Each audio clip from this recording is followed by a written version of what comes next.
como em todos os outros projetos, o repositório está lá no GitHub e já está configurado no Gitpod. Então, é só colocar aqui na URL gitpod.io/cerquilha e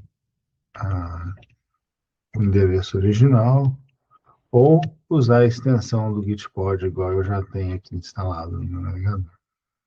O Gitpod é um ambiente de desenvolvimento na nuvem, é um container, basicamente, com Visual Studio Code, que já vai baixar o projeto, executar o setup e te dar o ambiente de desenvolvimento. Claro que, se você preferir, pode também baixar o projeto na sua máquina e executar sem problema nenhum. Vamos ver, parece que... Vamos ver, né? Se não der nenhum problema, está fazendo um rebuild aqui da imagem, como vocês podem ver.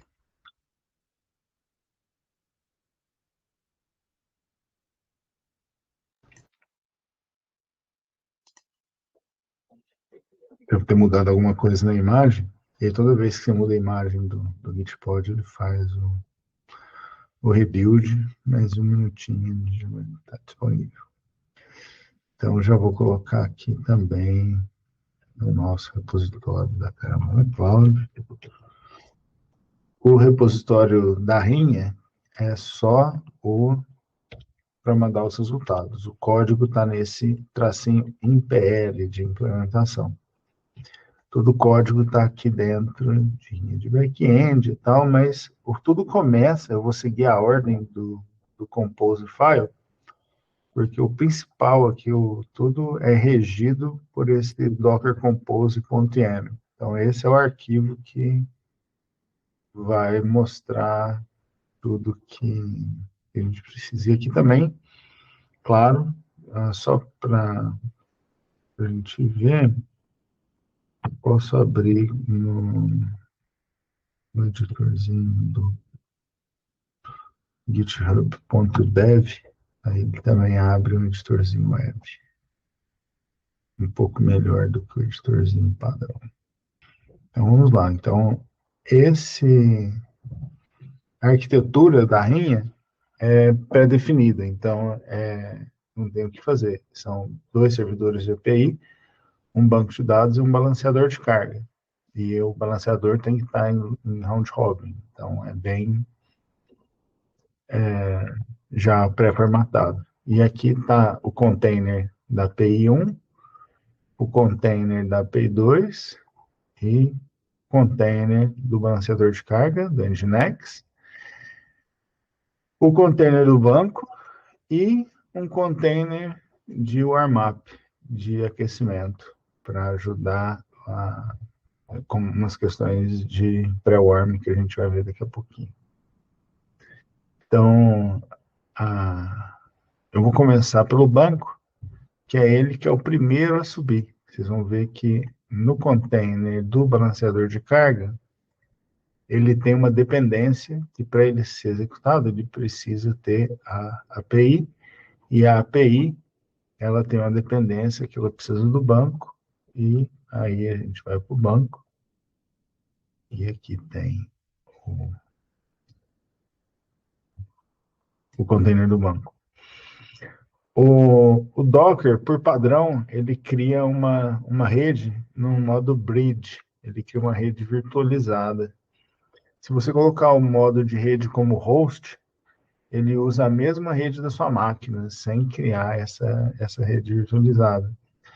Que, apesar de ser mais inseguro e tal, ela dá 1 milissegundinho de diferença nos testes, né, da RIA. Então, a maioria do pessoal que está aí já está usando, na RIA já está usando esse Network Mode.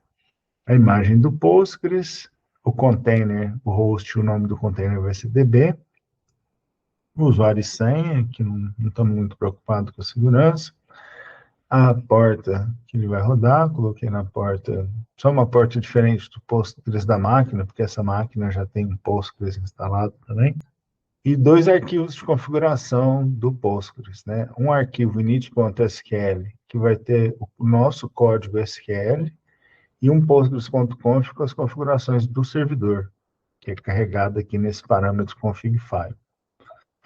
E aí, os recursos. Então, uma outra regra da rinha de back-end é que a gente só tem uma CPU e meia, então praticamente metade dos recursos estão alocados aqui de CPU para o banco, e 550 MB de RAM. Então, 330 desses 550 estão alocados aqui para o banco. E depois o health check, que é o comandinho que verifica se o Postgres está disponível. E quando que ele vai rodar, de quanto em quanto tempo, etc. Aí, se a gente olhar esse arquivo postgres.conf, é aqui que estão as configurações da porta.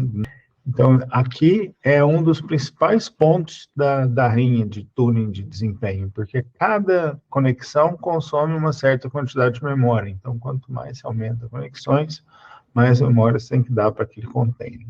Essa é a parte da graça.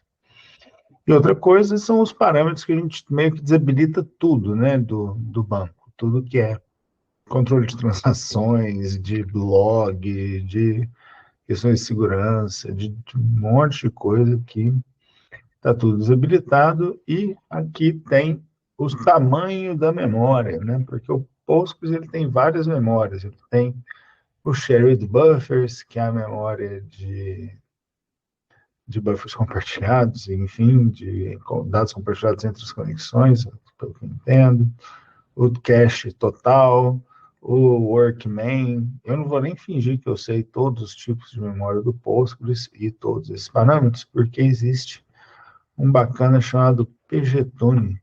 Então, a gente vai lá no pgtune e coloca que eu tenho um banco que é processamento de transações de 330 MB de RAM, com uma CPU, porque ele não aceita menos que isso. Vou falar que são quantas conexões que eu coloquei com o máximo? 50. Então, e isso já está bem grande. O número, na real, é 15, assim, a quantidade de conexões que estão realmente acontecendo. 50, caso a gente tenha uma folguinha. E aqui, ele dá o tuning desses parâmetros para a gente, pelo menos um guia básico para a gente começar, né? Depois a gente pode, enfim, testar outras variações. E aqui no postgunit.sql é a magia do sistema. Então, vou até abrir aqui na ideia, né, que já deve ter aberto nesse ponto. Ah, não, ainda está iniciando. Então, de volta. Postgres. Abrir bem grande aqui a fonte. Então, tem várias possibilidades aqui, mas para começar, eu criei as tabelas o mais parecido possível com a referência da rinha, né? Esses arquivos vieram de lá. Então, uma tabela com o nome do cliente, o saldo, o limite. Então, basicamente, é um processamento de transações, onde eu vou ter que armazenar o saldo da pessoa, quanto que ela tem de limite, e eu não posso deixar o saldo ficar menor do que o limite. Então, se você tem um limite de 10 mil e ela fizer 10 transações de 1.000 de débito, acabou o limite. E aí depois, uma tabela de transações, né, com cada uma dessas transações, e uma chave referenciando o cliente. Então, apesar disso ser o que provavelmente a gente encontraria na empresa, numa aplicação comercial e tal, para a rinha, como são só 5 clientes, os clientes são fixos, a gente olhar lá na descrição, aqui, ó, são sempre esses 5, a gente nem precisa necessariamente dessa tabela, a gente pode chapuletar esses dados aqui numa função, e é isso que eu estou tentando fazer numa outra versão. Mas, por enquanto, eu vou fazer da versão mais simples, que é com 2 tabelas. E tem uma extensão chamada pré-warm, para já dar uma pré-aquecida desses dados em memória. Então, já carrega essas tabelas. E as duas funções que a gente tem que fazer, né? Então, se a gente olhar lá no repositório da rinha, aqui,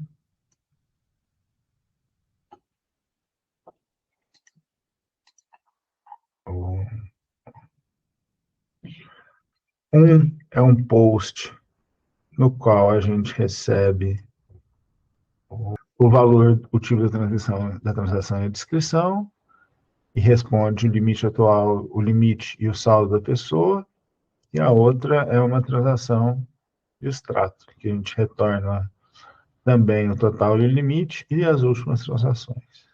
Então, basicamente um post e um get. Aqui os clientes iniciais e as restrições, a questão de entrega e tal. Então, essa é a. Aqui já vou abrir no VS Code Desktop, Trust Down, e quando abrir o Gitpod, inclusive se vocês abrirem aí o Gitpod, ele já vai abrir com Quarkus iniciado aqui para teste. Eu vou fechar aqui essa thread só para mostrar passo a passo para vocês. Acho que parou de compartilhar aí, Julião. Obrigado. Não sei o que aconteceu. Aí. Opa.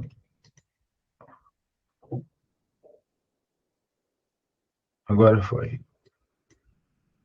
Tá aparecendo aí? Beleza. Maravilha. Então,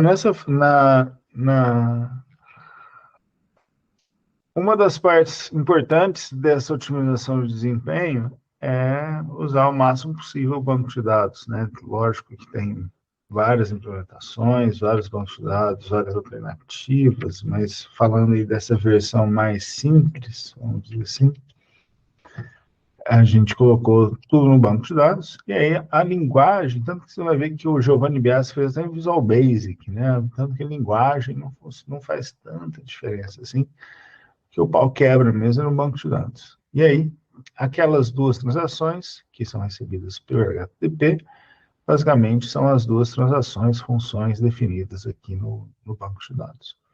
Então, uma função que vai receber a transação e executar essa transação, e aí é muito simples, ela vai verificar a diferença do saldo, que pode, se for o débito, vai ser negativo, senão vai ser o valor positivo, travar a tabela, né, travar a linha com esse comando perform, fazer o update daquela linha para o saldo novo e retornar o saldo novo em duas variáveis, o saldo e o limite.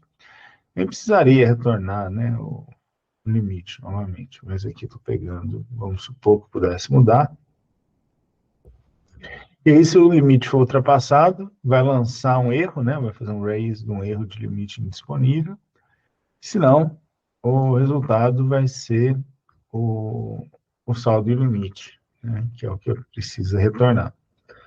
E aí, faço o insert da transação na tabela de transações e retorna a transação como resultado. Então, não é um código nada complicado. Basicamente, a função é bem direta.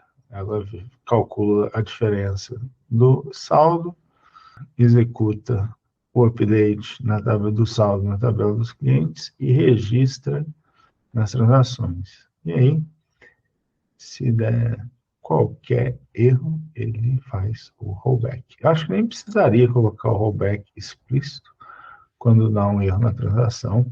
O gerenciador de transações já volta a transação para você não ficar, né, com, por exemplo, o caso do update feito, mas o insert não. Então, esse é o papel mais importante desse perform aqui. Esse perform vai travar essas linhas, né, essa linha específica desse cliente. Opa, agora é minha vez de atualizar esse cara, fazer a atualização dele, fazer o insert, depois outras funções podem executar. E o banco controla esse paralelismo das transações. E a outra função é essa do extrato. Essa é mais simples, ela só recebe o ID da pessoa e faz a consulta que monta essa resposta aqui exatamente, né, que vocês estão vendo aqui com saldo total, últimas transações, esse objeto JSON aqui definido com essas chaves, ele é retornado igualzinho aqui por essa função JSON build object, saldo total, extrato, últimas transações. Então vejam que do banco, o objeto ele já sai meio que pronto, né? O conteúdo já está sendo retornado, pronto para retornar para o cliente. De forma que lá no Java, o código vai ser muito simples. Vamos falar assim, a lógica de negócio mesmo, né? Está aqui nesse SQL. E não é nada complicado, né? São duas funções, cada função aí só bem direto, fazendo o que precisa. O select, fazendo o select das últimas transações e dos dados do cliente, montando o JSON, e a transação, fazendo o update do saldo e o insert na tabela das transações. Bem direto. Novamente, todo esse código está lá no repositório do linha de back-end em PL. E aí, aqui seguindo a nossa implementação, o próximo nível é a parte da API, né? Então, em cima do banco, tem essa API que é gerada por essa imagem aqui, chamada linha de back-end native. Então, é essa linha de back-end native. Vou abrir aqui no VS Code, que acabou de iniciar. Do Docker lá, né, do Gitpod. E aqui tem esse diretório rinha de back-end, e nele tem source main docker, dockerfile.native é o arquivo que gera essa imagem. Então, basicamente, eu vou pegar como base a imagem da GraalVM Native Community, que é uma imagem mais reduzida. Estava usando Fedora também, alternadamente, né? Às vezes muda isso aqui para Fedora, estava vendo qual que fica melhor, mas assim, ficou bom. E aí, basicamente, o objetivo dessa imagem é criar duas camadas, né? É o famoso Dockerfile multistage. Então, vocês veem que aqui esse from, que vai definir essa imagem, ele fala as build. Então, isso tudo que está rolando aqui abaixo vai gerar uma imagem do container chamada de build, que ela não serve para basicamente nada, exceto para depois ter uma outra imagem que não tem nome. Eu poderia colocar o nome, mas nem tem nome aqui. Mas vocês vão ver que ela tem um copy from build. Então, o grande lance dessa imagem multistage é que essa imagem do build, ela é descartada. Então, Maven, SDK do Java, toda essa tranqueirada vai embora. Eu copio só o binário, só o runnerzinho que eu preciso, que são poucos meguinhas. Então, isso é se eu pegar aqui, aqui tem um script chamado publish image, mas eu posso fazer esses comandos na mão. Mas eu vou fazer aqui o publish image para a gente ver que ele vai fazer o Docker build, e o Docker build vai chamar todo esse processo, e no final vai gerar uma imagem chamada linha de backend -native, _def, né, alias-def. Então, eu vou lá no diretório linha de backend e vou publicar a imagem, uma nova versão da imagem. Vou colocar aqui meu usuário e senha do Docker Hub.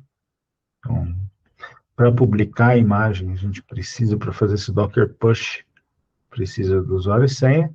Senão, você pode também fazer o build só na sua máquina, não tem problema, funciona da mesma maneira.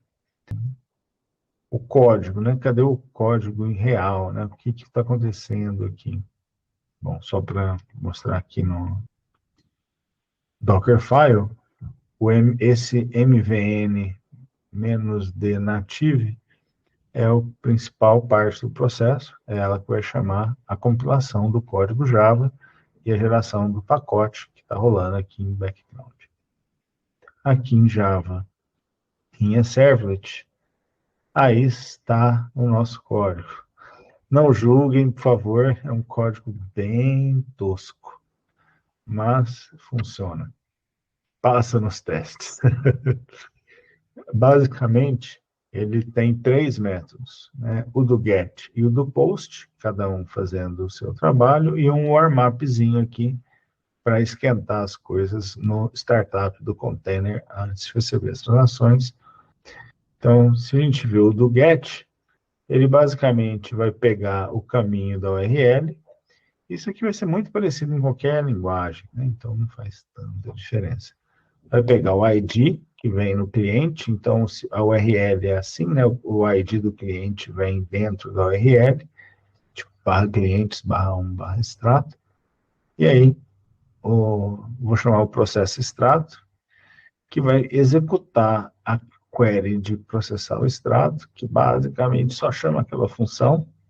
Então, é esse extrato query, select asterisco from proc extrato, e a transação também é uma proc, então ele só delega para o banco a chamada e pega o resultado.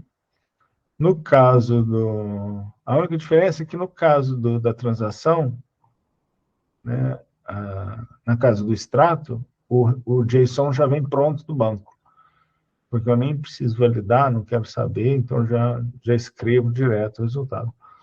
No caso do extrato, o JSON é gerado aqui no Java, porque eu pego os dados do banco, né, separado. Eu quero validar separado, etc. Então, aqui está a validação de se o dado é o inteiro, se o tipo é correto, se a descrição está certa. Certos parâmetros, chama a função, pega o resultado, devolve no JSON. Ou, se alguma coisa der errado, retorna algum erro. E acabou. Esses, os poucos métodos, são aí 200 e poucas linhas de servlet. O meu código Java, muito simples, muito direto, muito tosco. Mas, novamente, se a gente quer otimizar para desempenho, quanto menos coisa a gente fizer, melhor. Então, biblioteca de REST, que permite ter infinitos caminhos, extrair ID de patterns diferentes, né? Está tudo muito bem delimitado, vamos dizer assim, né? Que é exatamente só para esse problema da carrinha. Até aqui, pessoal, tranquilo? Alguma dúvida, alguma crítica, alguma sugestão, alguma ideia? Então, aqui a gente está vendo no outro painel aqui de baixo o container sendo criado, essa aplicação sendo compilada. E aí, uma coisa muito interessante é que esse binário que está sendo executado aqui, ele vai ser um binário nativo do sistema operacional, sem a máquina virtual Java. Então, no jeito tradicional de se executar um programa Java, a gente iria iniciar um servidor de aplicações ou um outro programa Java dentro de uma máquina virtual, e essa máquina virtual ela ia interpretar o bytecode que foi gerado pelo compilador a partir desse código-fonte. Esse processo de gerar imagem nativa, ele vai fazer um passo adicional. Ele vai pegar o bytecode gerado por essa compilação, o meu arquivinho, né, .jar, ele vai tirar a JVM da jogada. Ele vai, como se fosse, injetar uma JVM dentro desse binário. Perdão. De forma que no meu container eu possa ter só esse binário. Então, se eu olhar aqui a última instrução do meu container, ele só faz o entry point do meu runner, né, do meu bináriozinho, que foi gerado por esse longo processo de compilação aqui. E, se a gente olhar no meu pom.xml, que é a definição do projeto Java, aqui tem, numa propriedade do compilador, chamada Quarkus Native Additional Build args, as propriedades dessa compilação. Então, aqui está falando qual é o tipo de coletor de memória, né, de garbage collector que vai ser usado, quanto que é o máximo da memória que vai ser dedicado para esse garbage collector. E a gente pode ver que aqui nessa compilação, ele está usando o G1, igual eu falei aqui, o G1GC, que é um tipo de garbage collector, e o máximo de porcentagem de RAM sendo 90% da memória. Então, eu estou dando quase a máquina inteira para a JVM, ela só vai fazer isso mesmo, tudo bem. Quero até testar com mais. Qualquer coisa, se vocês querem saber mais detalhes sobre isso, GraalVM Memory Management é onde tem a explicação de tudo isso. GraalVM é a máquina virtual Java que a gente está usando, e o compilador e todo esse ferramental. E todas essas opções de gestão de memória estão descritas nessa página. E, pelos meus testes, para o caso da rinha de back-end, o Garbage Collector G1 ficou melhor. O que é muito contraditório, porque é meio que conhecido no mundo Java que para aplicações single core, normalmente, né, de um core só, o Serial GC normalmente é mais eficiente. Né, a diferença é que o Serial GC é o tradicional, né, que para o mundo e faz a coleta dos heaps geracionais, né, aquela velha história do Java, e o G1 é um coletor novo que divide em segmentos de memória menores, faz várias coletas pequenas. Você pode escolher, enfim, qual que vai para o seu binário. Aí foi gerado, feito o push lá para o Docker I/O. Então, eu vou olhar lá no Docker Hub para a gente conferir essa imagem. Então, aqui em linha de back-end, pushed 2 minutes ago, 113 MB. Imagem bem reduzidinha, com a nossa aplicação, nosso servlet já lá compilado, servidor que executa isso na biblioteca, o Undertal, é o nosso servidor HTTP. E aí, lá no Docker Compose, a gente tem os parâmetros. Então, agora, além de subir esse container da JVM, eu passo todas as opções para o Quarkus como variáveis de ambiente para ficar fácil de mudar. Então, a porta que vai escutar, o banner que não precisa mostrar, o máximo de timeout da conexão, a URL de conexão com o banco, né, ter a porta no nome do banco, o tamanho do pool de conexões, e aqui é uma dica interessante que quando você já sabe mais ou menos quantas conexões são necessárias, e num caso como de um teste de desempenho, eu já coloco o mínimo, o máximo inicial para um desejado, para não precisar crescer o pool, diminuir o pool, ou que isso influencie no teste. Já coloco no máximo logo, e a partir daí o teste não precisa se preocupar com isso.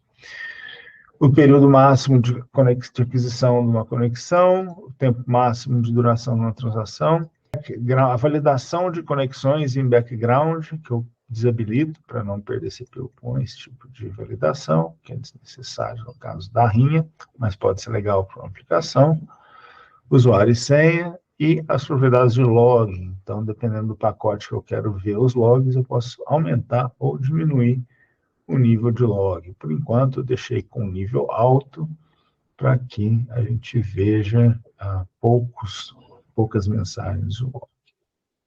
A porta, o limits, número de NO files, define o número máximo de arquivos abertos que o sistema operacional vai ser capaz de gerenciar. Então, aqui,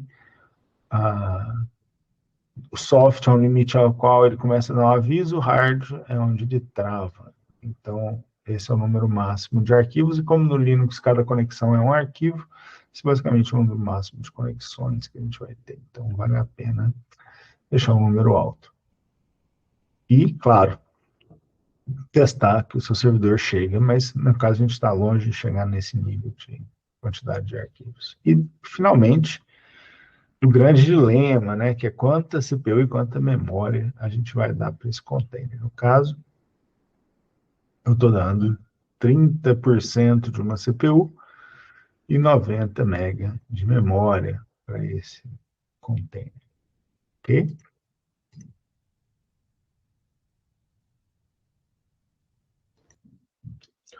Dúvidas, críticas, sugestões?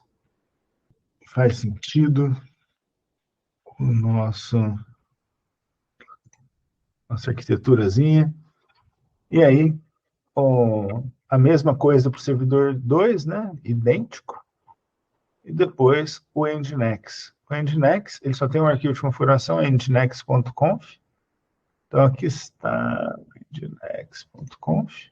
Novamente, o número de conexões. A diferença é que a conexão HTTP é mais leve, né? Conexão do banco. Então, posso ser mais generoso com a quantidade. E a conexão de Keep Alive, que é a conexão vai ser mantida aberta, né, com o servidor de upstream. Se eu quero gzip ou não, vou tirar a compactação, porque nos meus testes a compactação do gzip não está melhorando muitos resultados. E os servidores, finalmente, da minha API, que é definida com essa declaração upstream. E aqui eu falo quais são os servers e dentro desse bloco quantas conexões de Keep Alive que eu quero que se mantenha.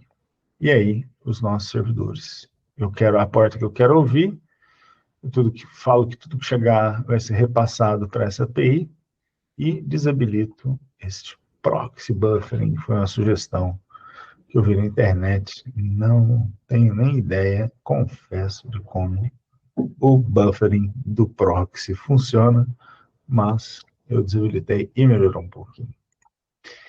E aí está o nosso nginx.conf.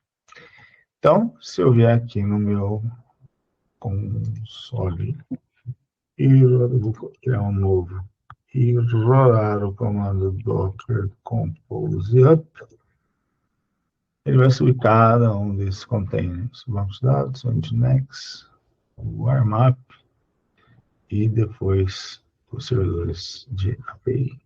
Então, está lá o Quarkus de pé, a aplicação toda de pé, todo mundo bonitinho. Então, se eu pegar eu até já deixei aqui um curl fácil de copiar. Se eu executar o curl, ele vai responder com o extrato bonitinho, como é esperado pela RIM. E aí, no repositório do Gitpod, um detalhe legal, aqui no gitpod.yaml, eu já defini que eu tenho um repositório adicional. Então, além de fazer o clone do meu, ele já faz o clone da RIA também, do repositório lá do Zan Francesc, que é a mesma coisa, o mesmo nome, só que sem o tracinho em PL. E aqui a gente pode rodar ou executar testes local, que isso vai executar essa simulação de carga da linha de back-end. Está definida, a gente pode abrir essa simulação aqui, está no Load Test, User Files, Simulations, linha de back-end Simulation, que é um código em Scala, então eu vou ter que instalar o pluginzinho do Scala para ver se fica um pouco mais legível. E aqui está o nosso. Então, basicamente, aqui é definido o teste, né? Então, quais são as URLs que ele vai bater, quais são os dados que ele vai mandar, os cenários, quanto que vai durar, qual que é o cenário esperado, o status code do HTTP para cada caso, verifica consciência da transação, verifica créditos, faz várias validações aí dos dados.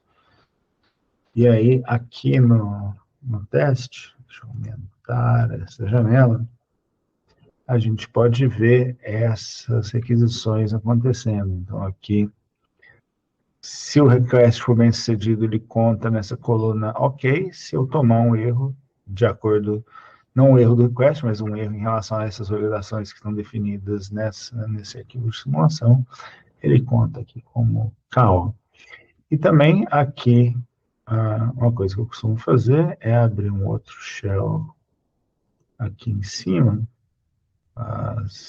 abrir aqui alguma coisa assim, pode ser, e usar o comando docker stats para dar uma olhadinha no que está acontecendo aqui nos containers. Então, a gente pode ver que a gente está em 28% do teste, o meu load balancer, né, todos os containers estão tranquilos de CPU, tá vendo? 7, 10% de CPU, tudo belezinha.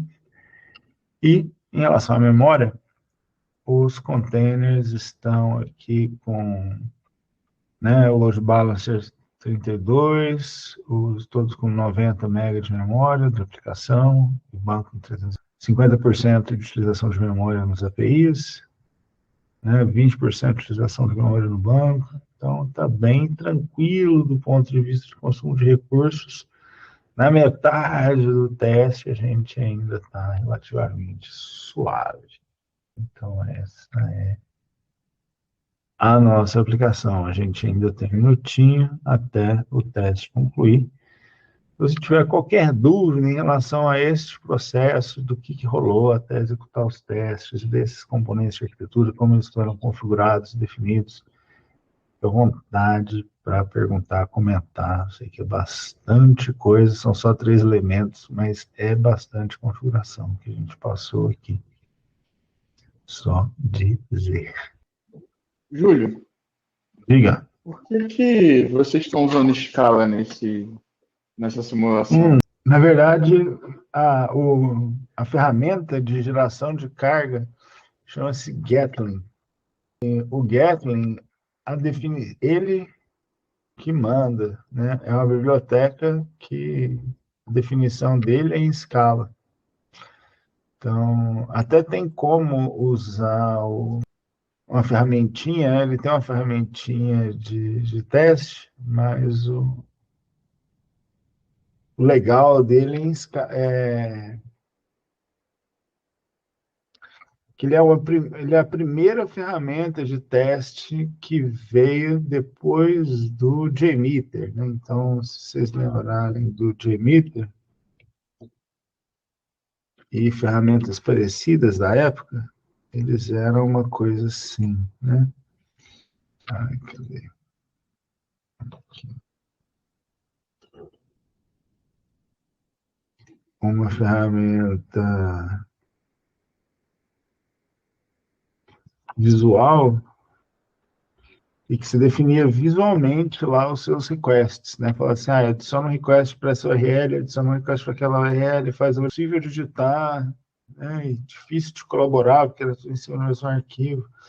E aí começou toda uma geração de definir essas coisas como código. E o Gatling foi a primeira ferramenta de alta qualidade, vamos dizer assim, que permitia que, ao invés de fazer isso tudo pela interface, definisse como código, e aí esse código em escala, porque na época era o que estava no bem, e particularmente é uma linguagem bacana e expressiva, né, para fazer esse tipo de coisa. Mas tem opções, mas foi a opção da rinha, né, a gente nem tem essa opção. Mas só de curiosidade, tem ferramentas também como o K6 do Grafana que fazem exatamente a mesma coisa, muito parecida, mas com uma API em JavaScript, para quem prefere JavaScript. Ou tem o Locust, para quem prefere em Python, e assim por diante. Mas o Zen já fez isso em escala, mas a gente não precisa mexer nesse arquivo, ele já está pronto. Estou mostrando somente de curiosidade. E aí acabou os testes, chegamos ao final, e o teste está aqui nesse diretóriozinho final, 4.2. Eu vou abrir aqui no browser, porque no browser é mais fácil ver essas coisas. Fechar essa tranqueirada aqui. abrir aqui o nosso resultado, index HTML com live server, e aí está o nosso querido resultado. Então, a gente teve 0 caos, o que é o mais importante, significando que a nossa lógica está correta.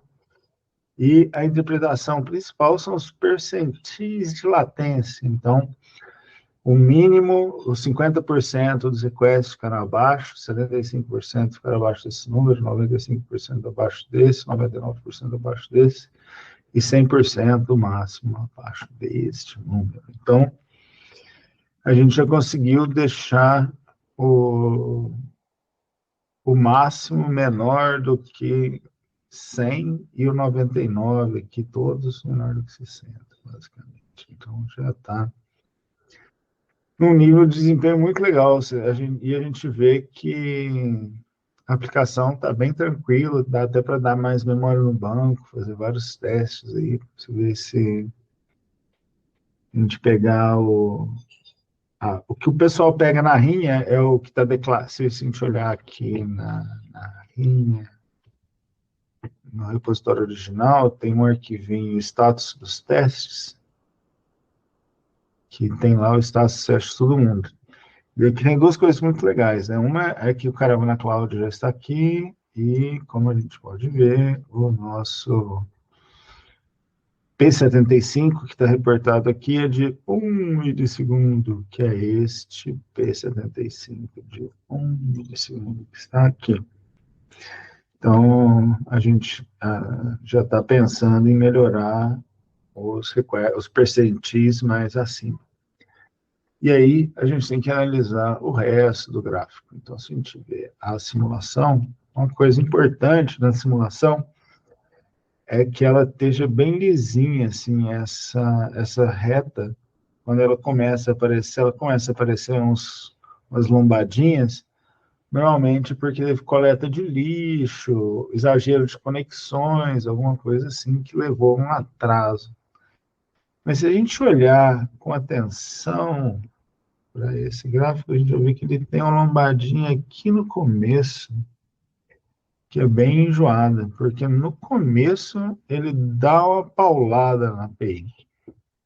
Essa linha chamada validações aqui. E aí, essas validações, todas em paralelo, é que causam, vocês veem, os maiores percentis de latência. Isso a gente confere olhando no gráfico seguinte, que mostra a distribuição dos tempos de resposta. Então, aqui dá para ver muito claramente que os tempos de resposta no final da simulação estão bem tranquilos. Mas no começo, a gente toma um certo hit aqui, né? Uns percentis de latência maiores. Então, tudo isso é suscetível de tuning, de parâmetros, de configurar, de testar. E esse processo, né? Testar, ver o que fica melhor, ver o que fica pior. E também, claro, essa é só a arquitetura, vamos falar assim, o básico, né? Vamos falar que ainda tem muito... vamos falar que já não está tosco, né? Já está bem polido, já está, vamos dizer, com a latência de 1 milissegundo no P75, que é o que está lá, mas ainda tem muita possibilidade para ganhar mais desempenho aqui. Uma das coisas legais que dá para fazer, e faz parte da brincadeira, é olhar a brincadeira dos outros. Então, aqui tem por exemplo, aprendi várias coisas com o Giovanni Biasi, que está aqui também. Ele tem implementações em VB, em Rust, em C, um monte de coisa. Enfim, todos os repositórios, se olhar aqui com latência 1 e 2, vão ter ideias, parâmetros, coisas interessantes para a gente olhar. Então, por exemplo, no repositório, no Docker Compose do Giovanni, a gente vê que ele usou Envoy Proxy ao invés de Nginx. Então, tá aí uma ideia de alguma coisa para testar e coisas assim. Falando de tuning, de coisas menores, né? E também tem algumas ideias mais do ponto de vista de arquitetura, de programação, né? Então, uma ideia importante é que também é possível melhorar esse código SQL aqui. Estou mostrando para vocês, que é o código principal da aplicação. Então, hoje ele está usando duas tabelas. Então, ele está usando uma tabela para as transações e uma tabela para os... Então, tudo ainda sem sair do Postgres, sem sair da arquitetura, né? Tem muita gente, por exemplo, usando SQLite, com um desempenho muito bacana, várias ideias, mas, por enquanto, eu ainda quero manter na nossa proposta, que é usar o que for melhor para o projeto, o que for melhor para a carreira de vocês, né? Então, por isso, Postgres, um MySQL, eu não vou pôr aqui um MongoDB, um SQLite, coisa muito doida, e o que for mais simples, né? Então, também, sem muita viagem. Mas uma coisa que é possível fazer ainda nessa arquitetura é colocar o Postgres com uma tabela só. Então, aqui, se a gente pensar na tabela de cliente, a gente só armazena duas informações. Uma informação sendo o limite dele e a outra informação sendo o saldo atual.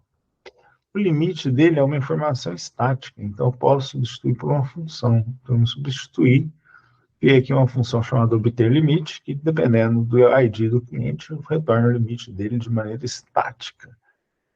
Chapado no código, horrível, jamais aconteceria no sistema real, seria muito mais parecido com o primeiro, mas, para o caso da rinha, pode valer a pena.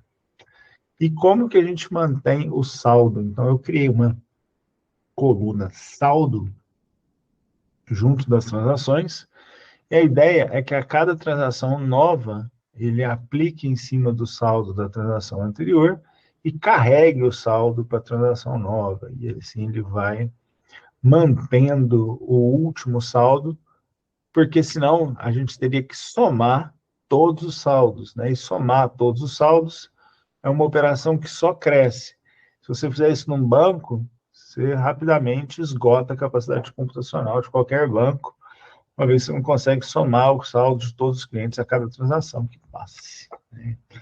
A cada vez que alguém pede um extrato. Então, é assim que normalmente esses sistemas gerenciam as transações. Então, isso elimina também uma tabela do banco. E aí, teoricamente, vai dar mais desempenho. E aqui, na procedure da transação, o que a gente tem que alterar é, primeiro, então, verificar o limite através daquela função, e depois carregar o novo saldo como sendo o saldo atual mais a diferença do saldo. E a função do extrato também obtém o limite e a última transação, né, para dar o JSON, né, aqui as últimas transações, ver saldo e ver limite, ver saldo e limite. Saldo, eu acho que eu achei o meu bug aqui. O order by order by IDS.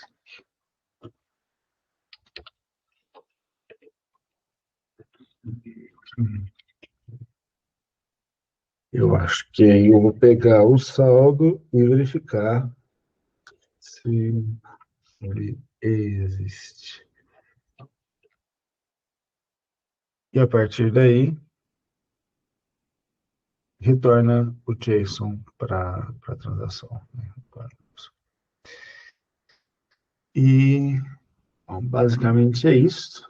Tem várias opções. Aqui tem a opção de trocar para MySQL, de trocar de linguagem, de mudar todos esses parâmetros que eu mostrei para vocês em todas essas camadas. Lembre-se que é tudo conduzido pelo Docker Compose, então aqui dá para brincar com tudo isso.